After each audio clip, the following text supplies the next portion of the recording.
Assalamualaikum Ustadz. Waalaikumsalam warahmatullahi wabarakatuh. Semoga Allah berikan kemuliaan kepada Anda, keluarga Anda, dan perbaikan dalam kehidupan. Saya mau bertanya, baik, misal seorang punya uang yang mana lebih diutamakan berinfak atau bersedekah ke keluarga atau membayar utang riba? Terima kasih untuk jawabannya Ustadz Adidayat Official. Semoga Allah muliakan kepada Anda sekali lagi dan berikan bimbingan kepada kita untuk mencari solusi yang terbaik. Pertanyaan singkatnya, kalau kita punya uang, rezeki yang Allah titipkan kepada kita, mana yang didahulukan, membayar utang ya dari hasil riba atau kita bersedekah ya atau berinfak ke keluarga? Teman-teman, ini sudah masuk fikih aulawiyah. Aulawiyah itu yang paling prioritas ya di antara 2 atau 3 hal atau bahkan lebih yang ada di hadapan kita. Jadi program-program kehidupan ini apa, yang paling prioritas yang mana, itu masuk dalam fikih aulawiyah. Dalam hal ini kita akan lihat bahwa membayar utang itu hukumnya wajib. Ingat ya, membayar utang hukumnya wajib. Ingat, jangan enak minjamnya saja, begitu sudah mau bayar nggak ingat gitu kan. Ini persoalan. Jadi kita siapkan baik-baik, pahami hukumnya. Membayar utang itu hukumnya apa?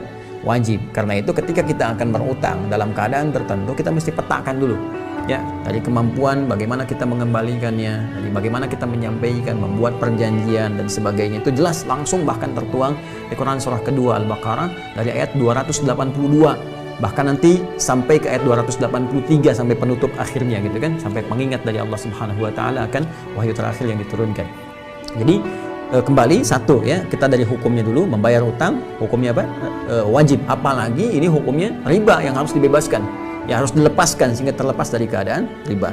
Sedangkan bersedekah ke keluarga, ini keluarga ini dibagi 2, keluarga pokok yaitu istri dan anak-anak gitu kan. Ini yang disebut dengan nafkah. Nafkah itu masih seakar dengan kata infak, nanti kita akan bahas. Dan yang kedua, ada di luar keluarga pokok kita yang sifatnya kita langsung dalam naungan kita, dalam pemeliharaan kita ya, tadi yang istri, anak, kemudian juga di dalam rumah kita. Yang kedua di luar itu ya, misal yang beda tempat tinggal dengan kita, ada ibu misalkan, ada keponakan, ada kerabat terdekat jauh, ada fakir, ada miskin ya, ada ibnu sabil dan sebagainya. Nah, ini perbedaan 2 hal ini. Kalau kita bikin cabangnya seperti ini, nanti baru kita gali hukumnya, kita pahami detailnya dulu, sehingga dengan pemahaman detail dan akar ini kita bisa memetakan hukumnya dengan baik. Satu, mana yang prioritas kita harus lakukan? Apakah membayar hutang, ya kan? Bayar hutang. Bahkan di sini hutangnya jenisnya riba lagi. Semoga Allah jauhkan kita dan lepaskan kita dari jerat-jerat riba. Kemudian di sini tadi pertanyaannya adalah berinfak atau sedekah. Nanti kita juga bisa bahas perbedaan infak dengan sedekah itu apa. Ini infak, dari infak ini saya buka begini, ada yang sifatnya wajib, ada yang sifatnya sunnah. Nah, sekarang perhatikan baik-baik teman-teman sekalian. Kalau kita melihat hukum bayar hutang, ini sudah hukumnya wajib, wajib dibayar. Awas, hati-hati ya, hati-hati ya teman-teman sekalian. Bayar utang hukumnya wajib. Berutang itu dalam konteks yang dibenarkan, dalam konteks dibenarkan, bukan riba, itu kan ada kebutuhan, itu mubah hukumnya. Bahkan kalau ada terkait dengan sifat-sifat kebaikan, hajat hidup dan sebagainya, itu bisa naik kadarnya dari wajib ke sunnah, itu kan bahkan mohon maaf, dari mubah ke sunnah bahkan ke wajib dalam konteks-konteks tertentu yang memang berkaitan dengan hajat kehidupan ya, untuk melindungi jiwa atau nyawa. Tapi ingat, untuk membayar nggak ada turunan, dasar hukumnya wajib untuk mengembalikannya. Jadi kita temukan dulu, bayar hutang hukumnya wajib, apalagi melepaskan diri dari riba, yang riba ini sangat dilarang oleh Allah Subhanahu wa taala dengan redaksi yang sangat tegas. Maka kewajibannya jadi meningkat, kan? Kewajibannya jadi meningkat. Sedangkan infak ya, dengan sedekah. Sedekah ini nama umum. Saya tuliskan dulu begini, sedekah. Ya, jamaknya sedekah. Nah, ini. Ya, sedekah, sedekah. Dari akar kata infinitif kata kerja yang pertamanya dari kata sedekah, sesuatu yang benar. Sedekah membenarkan, tasdiq pembenaran, siddiq orang yang punya sifat senantiasa membenarkan pada kebaikan. Ya, sedekah ini segala jenis kebaikan yang membenarkan keadaan iman kita. Sehingga dalam fikih disebut kullu ma'rufin sedekah. Semua jenis kebaikan itu yang didasarkan pada nilai iman untuk membenarkan keadaan iman kita, itu disebut dengan sedekah. Jelas ya? Karena seseorang kalau telah beriman, maka imannya perlu dibuktikan.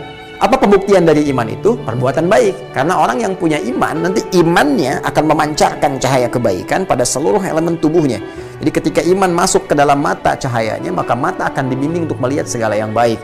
Iman masuk ke dalam telinga, maka telinga akan dibimbing untuk mendengar yang baik-baik. Demikian ke lisan, ke tangan, sampai ke ujung kaki. Nah, ketika semua ini berbuat dalam bimbingan iman tadi yang membenarkan ada iman dalam diri kita, dibenarkan oleh perilakunya, maka pembenaran perilaku terhadap keadaan iman itu disebut dengan sedekah namanya. Ya, perbuatannya sifatnya disebut dengan sedekah. Jadi kenapa disebut dengan sedekah? Karena terjadi perbuatan-perbuatan baik yang membenarkan keadaan imannya. Karena itu dalam kaidah fikih disebutkan kullu ma'rufin sedekah. Setiap jenis kebaikan yang bersumber dari iman seseorang itu disebut dengan sedekah. Jika perbuatannya bukan cuma 1, 2, 3, 4, 5 banyak, maka dijamakkan jadi sedekah. Ya, di sedekah ini nama umum. Salat itu masuk sedekah karena perbuatan baik membenarkan iman kita. Karena salat dibuka dengan kalimat iman, alladzina yu'minuna bil ghaib wa yuqimunas shalah.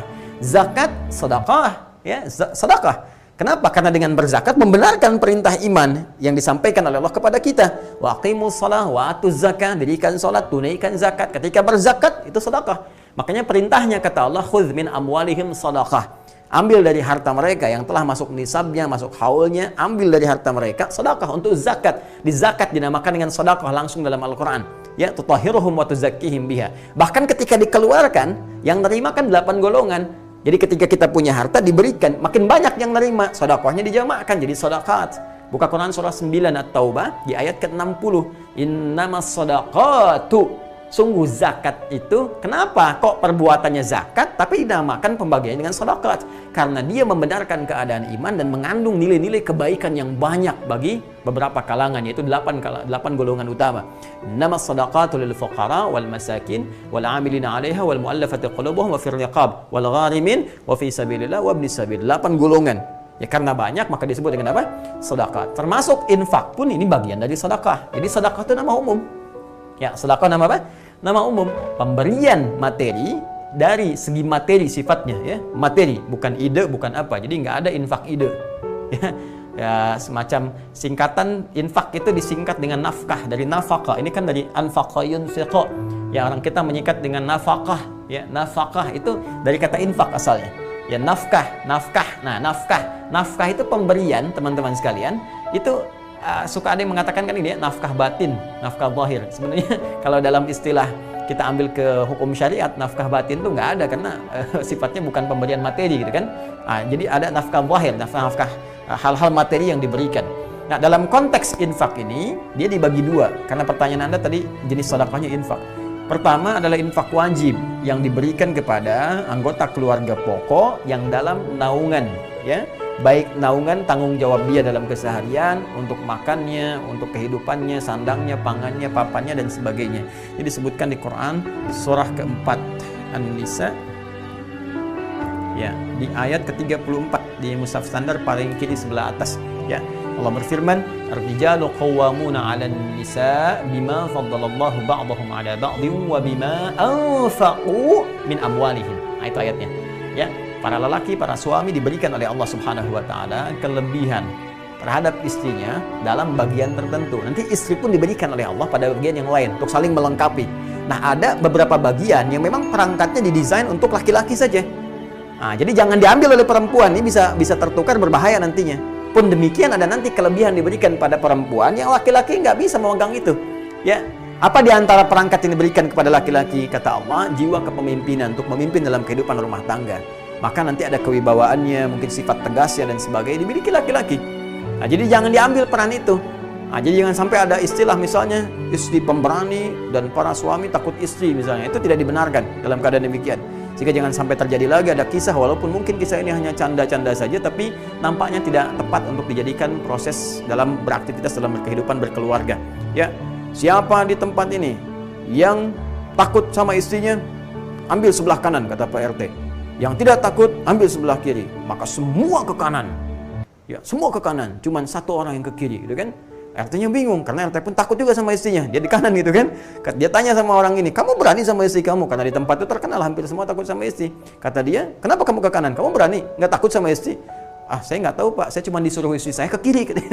Jadi ini menunjukkan bahwa ada bagian yang sama. Nah, ini tidak dibenarkan. Yang ada adalah berpartner bersama-sama dalam kebaikan.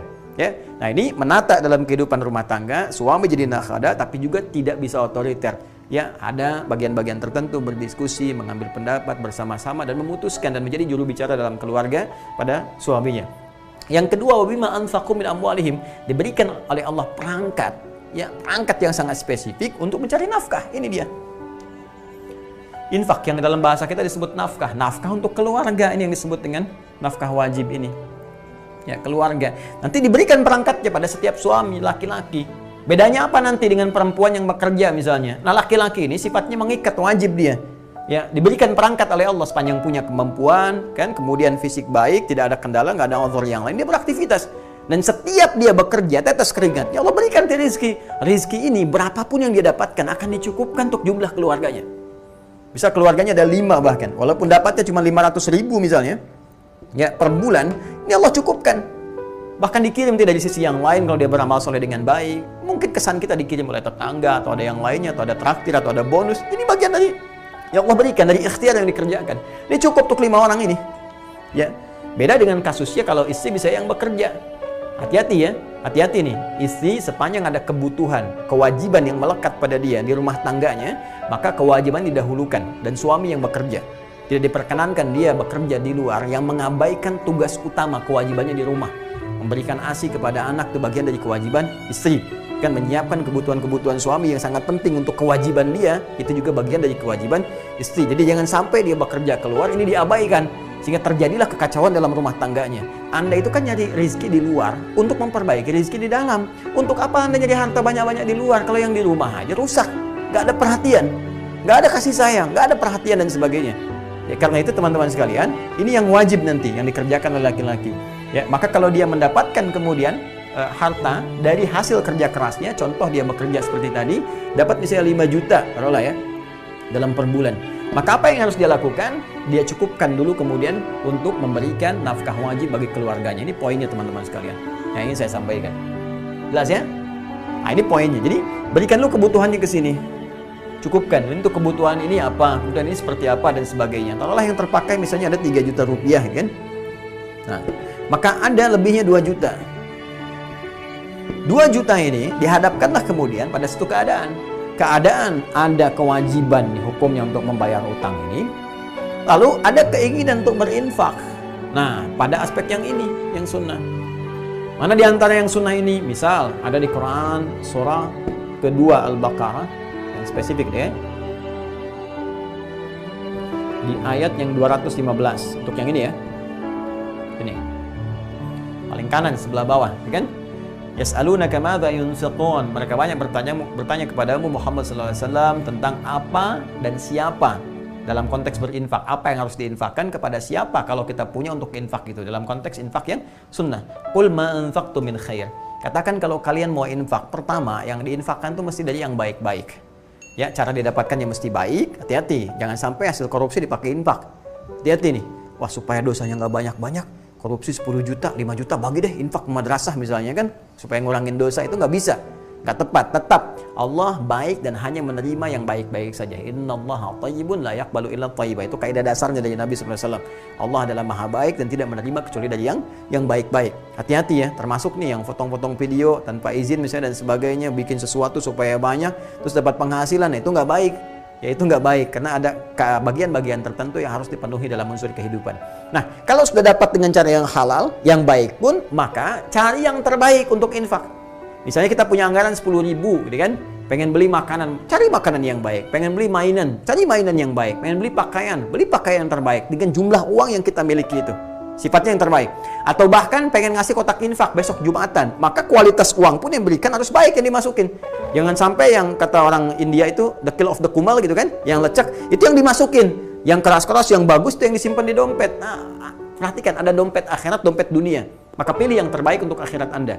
Nah, karena itu teman-teman sekalian, untuk kesini, ketika memberikan yang terbaik, kata Allah nih, diantara yang harus Anda berikan, lil walidain, orang tua, gitu kan. Nah, ini masuk kepada infak sunnah.